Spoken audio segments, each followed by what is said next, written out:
She's only a child, but her wardrobe crashes websites, her homes are worth hundreds of millions, and her jewelry vault could rival small nations. Princess Charlotte isn't just royal. She's a future trillion-dollar brand in the making. From tiaras passed down by queens to palaces older than America, her life is built on legacy and luxury. Stay until the end, because one asset she holds might change the monarchy forever.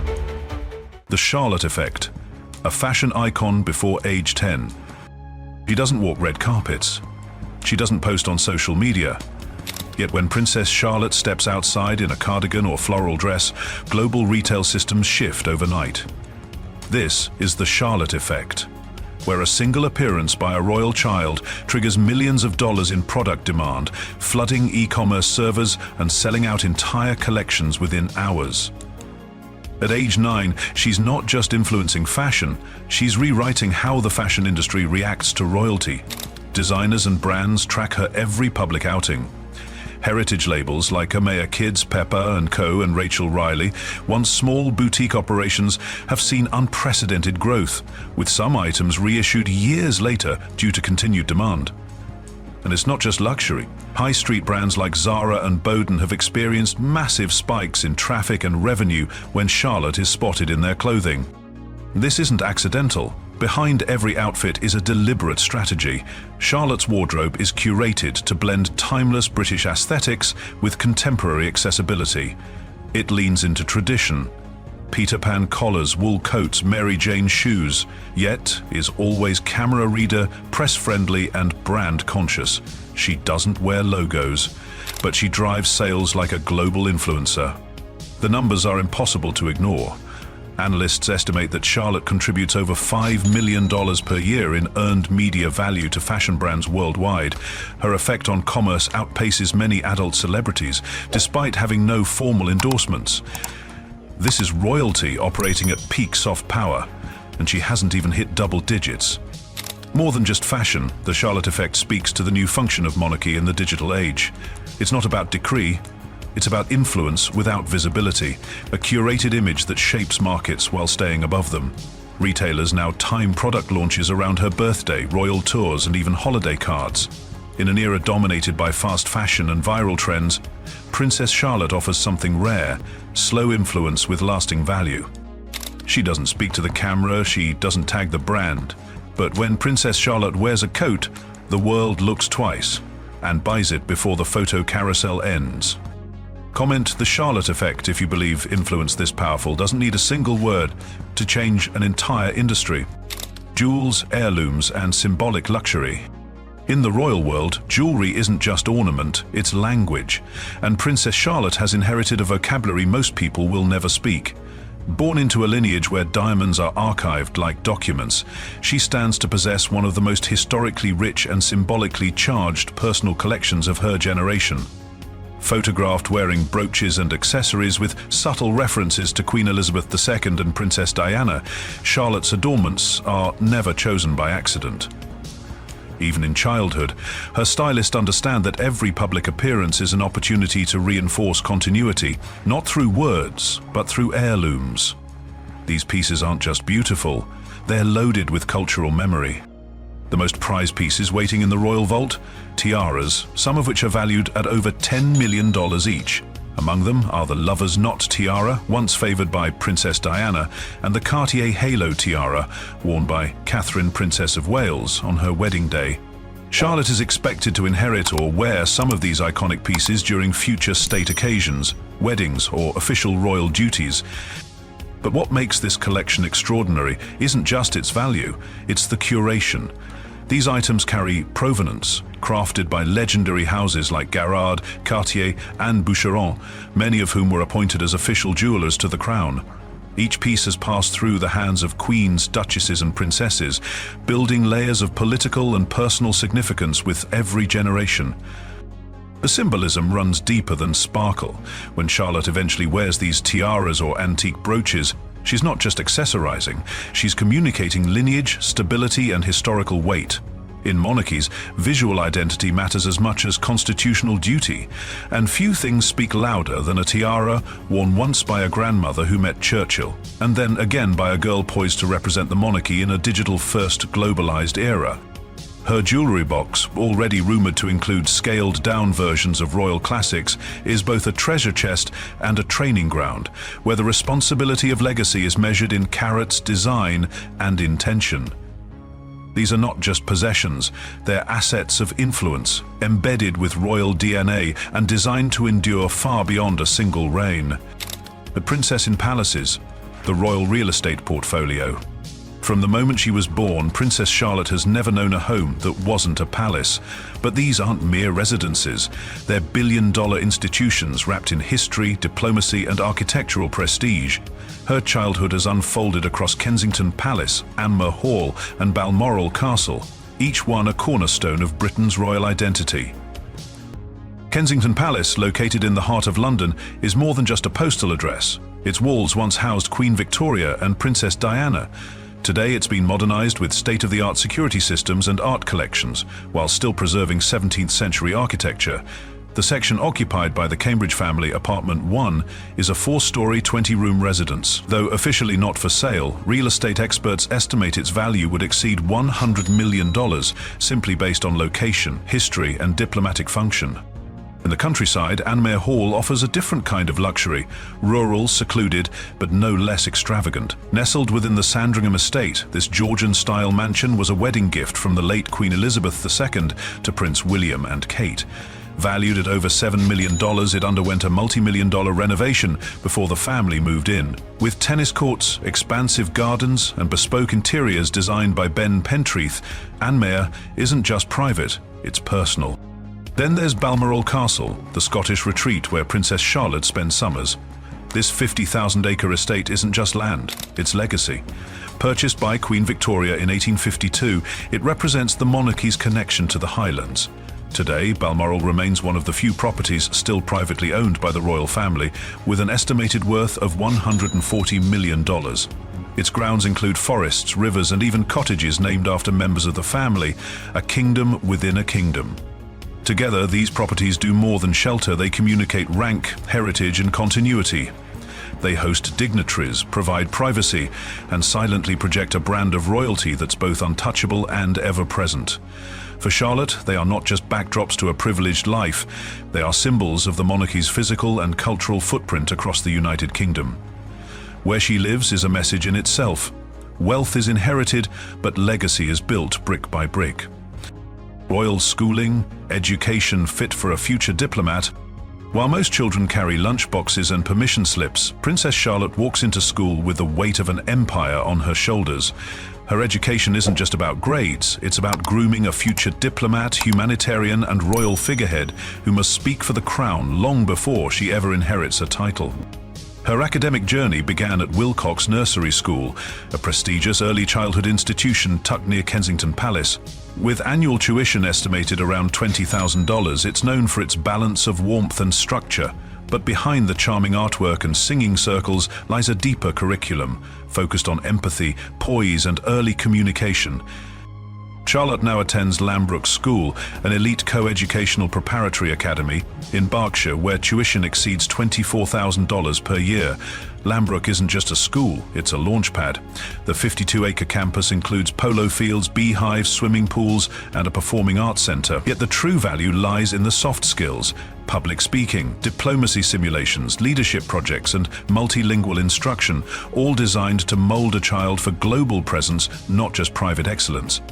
Every subject from literature to Latin is tailored to Charlotte's eventual role. She's being prepared to navigate state banquets and climate summits, just as confidently as she recites poetry or answers math equations. Even her extracurricular, from fencing to drama, serve a greater purpose, building confidence under pressure. The goal is not just knowledge, but presence. Royal watchers note how Charlotte has already displayed natural composure in public settings, waving to crowds, correcting her younger brother, and holding her posture beside world leaders. These aren't random traits, they're the early signs of an education engineered to merge protocol with personhood. In the age of viral moments and 24/7 news cycles, the monarchy knows that every glance, every word, every silence matters. Charlotte's schooling is as much about learning when to speak as it is about what to say. This is education as strategy, slow, expensive, deliberate. Comment "crown in the classroom" if you think her schooling says more about the monarchy's future than any public speech ever could. Born into legacy, the line of succession breakthrough. In a monarchy shaped by centuries of male preference primogeniture, Princess Charlotte quietly shattered a 1,000-year precedent before she even turned 2. Born in 2015, she became the first female royal in British history to retain her place in the line of succession despite having a younger brother. Her position, fourth in line to the throne, remained unchanged after the birth of Prince Louis, marking a silent revolution at the heart of royal tradition. This wasn't coincidence. It was the result of a landmark legislative reform passed in 2013, the Succession to the Crown Act, which ended the gender-based hierarchy that had governed British royal inheritance since the Norman conquest. And Charlotte? She became the law's first living embodiment. Her very existence reflects the monarchy's attempt to evolve, to remain symbolically relevant in a world demanding equity. But Charlotte's role isn't just a constitutional footnote.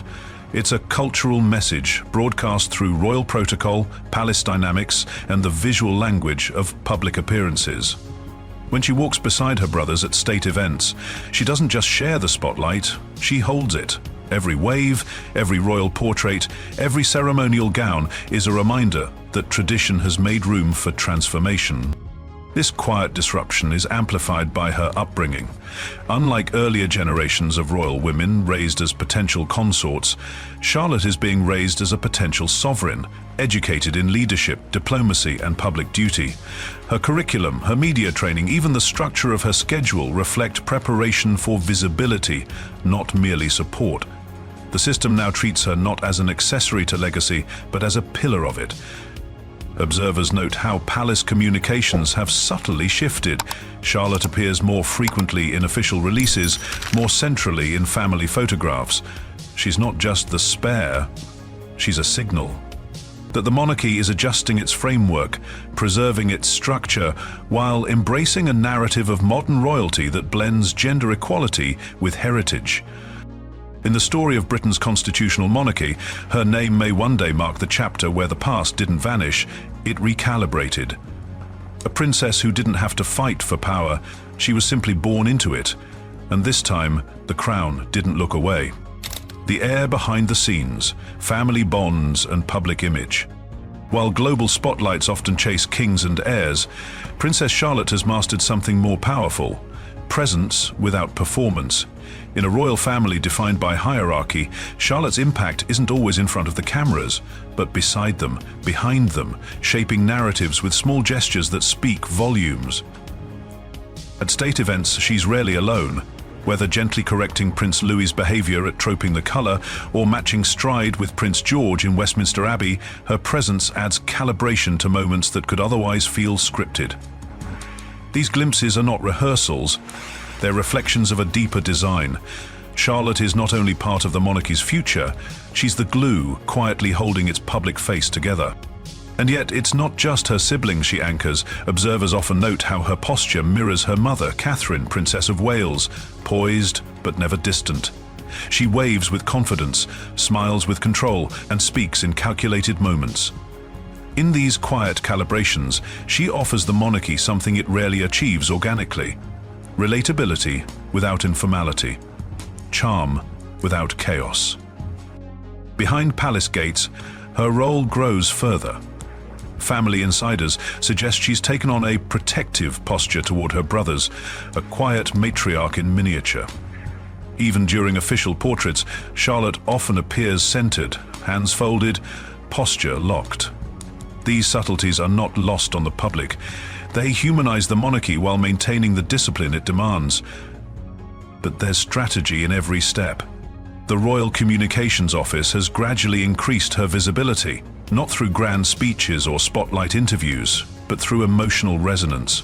Her interactions with Queen Elizabeth II, captured in candid moments before the late monarch's passing, were shared widely. They were soft, unspoken reminders that continuity in monarchy isn't just about bloodline, it's about bond. In an age where monarchy competes with celebrity for attention, Princess Charlotte offers a new kind of capital, intimacy that still feels sacred. Not every heir needs a crown to carry the weight of legacy. Sometimes, all it takes is a guiding hand, a whispered correction, or a side glance that says, "The future of the royal family is already rehearsing," not for applause, but for permanence. Fashion meets diplomacy, style as a soft power tool. In most households, children wear what's clean, seasonal, or comfortable, but when Princess Charlotte appears in public, her outfits are part of a strategy, one crafted by courtiers, stylists, and media advisors who understand that in the modern monarchy, clothing is communication. Her wardrobe, though often understated, is surgically curated. Each look is designed to reflect a message: British elegance, generational continuity, or cultural sensitivity. From Peter Pan collars to Liberty print dresses, Charlotte wears pieces that echo heritage while subtly adapting to the moment. Designers like Amaya Kidds, Rachel Riley, and Bowden have become staples not for their extravagance, but because they capture a specific aesthetic: accessible nobility. This isn't merely fashion, it's foreign policy dressed in wool and cotton. When Charlotte attends a diplomatic engagement or stands on a balcony during a state visit, her colors often mirror flags, honor host cultures, or echo her mother's outfits for visual symmetry. In one appearance with the late Queen Elizabeth II, Charlotte wore soft blue, matching both the monarch's signature hue and the color scheme of the Commonwealth event she attended. The photos went viral. The symbolism was subtle but unmistakable. But beyond symbolism lies economic gravity. The so-called Charlotte effect drives global demand.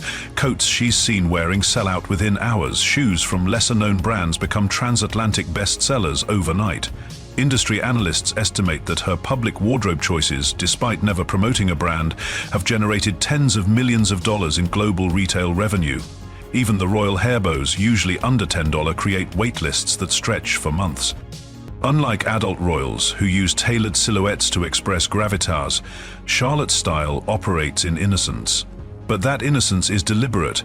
It invites softness into a family often criticized for its rigidity. It frames the future of the monarchy not in gold-trimmed power, but in relatable refinement.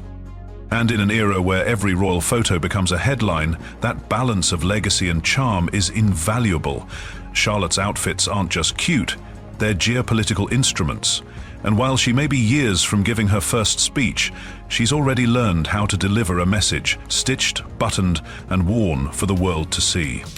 Beauty and grace, Charlotte's future as a modern royal leader. If Princess Charlotte's childhood is defined by palaces and pageantry, her adulthood will be sculpted by purpose. She isn't just growing up royal, she's being groomed for global influence, the kind that trades tiaras for impact and tradition for transformation. Insiders say that Charlotte's future royal agenda will mirror and likely expand on that of her mother Catherine, Princess of Wales, whose patronages span mental health, early childhood education, and maternal care. But Charlotte represents a generational shift. While past royals embraced charity as a constitutional obligation, Charlotte will be expected to own it as identity. That means not just ribbon cutting, but boardrooms, summit stages, and global advocacy campaigns. Her causes are already being predicted. Environmental protection, an issue close to her grandfather King Charles III, child welfare, deepened by her mother's work and her own schooling experiences, and educational equity, where her voice, if used strategically, could move millions. When she eventually becomes a royal patron, expect institutions like UNICEF, WWF, or even emerging tech non-profits to compete for her alignment. And in a media climate that rewards authenticity, her impact may travel faster than any royal before her. But the strategy goes beyond the charities. Everything from her public speaking training to multilingual education is being designed to prepare her for a leadership model that fuses empathy and authority. Charlotte won't inherit a throne, but she may inherit a mantle more powerful, the modern royal archetype. A figure who channels influence not through power, but presence. She will also inherit access to symbolic royal assets that amplify her voice. Jewelry passed down from Queen Elizabeth II or Princess Diana, gowns from Alexander McQueen or Jenny Packham, a platform that blends elegance with action. That's not just fashion, that's messaging. And while the monarchy continues to evolve, Charlotte will be asked to do what no PR firm can: make royalty feel relevant. If she succeeds, it won't be because of her lineage, but because she matched it with leadership. Comment "The future is Charlotte" if you believe she's already redefining what it means to be royal in the 21st century. From the Charlotte effect, shaping global fashion, to palaces that double as historical landmarks, Princess Charlotte is growing up inside one of the most powerful dynasties on Earth. But behind the tiaras and school uniforms lies a carefully crafted path toward leadership, influence, and global relevance. If this video gave you a new perspective on royalty, make sure to like, subscribe, and turn on the bell for Billionaire Story. Because next time, we're diving into another hidden empire where bloodlines, brands, and billions all converge behind velvet curtains. You won't want to miss it.